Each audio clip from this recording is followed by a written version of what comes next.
Hi, welcome back to our channel. Today I am going to talk about shutter speed. Shutter speed is one of the important elements that play a big role in photography. Shutter speed affects exposure, which relates to brightness of an image. Because shutter speed is like a gate in your camera, if you use a long or slow shutter speed, you are allowing more light to enter your camera sensor and your photo will be brighter. On sunny day, you may need to use fast shutter speed so that your photo will not be overexposed. However, with slower shutter speed, motion blur might happen from shaky hand. The most common reason for a blurry photo is an incorrect use of shutter speed. The faster shutter speed is, the less chance there is for camera shake. Shutter speed not only allows you to control the amount of light enter your camera, but it also affects how motion is captured. For example, in this photo, I use slow shutter speed and set my camera on tripod, and this is the result also known as light painting. For long exposure, you will need a tripod to hold still your camera. This helps to minimize the risk of any movement. For sport and fast action subject, fast shutter speed is required to freeze the movement. Here are some samples of my work, and I will tell you why I use these settings.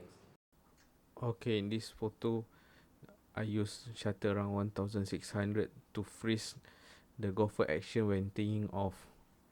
Moving on, in this photo, I use 1/800 shutter speed to freeze the bikers in action. And similar to this motocross rider, when he tried to jump this log, I knew that he's coming towards this, and I want to freeze his action jumping over this log, and I use fast shutter speed around 1250 shutter speed. In this photo, I use slightly slow shutter speed, but the bike and the rider remain sharp because I apply the panning technique during this shoot. Same goes to this photo. I also use slightly higher shutter speed around 160 and focus to the rider, and I pan together my camera following the movement of the bike, and the result, the bike and the rider is sharp, but the background and the track is blur, and we can see a bit movement, and in this photo it tells that the bike the bike is moving fast.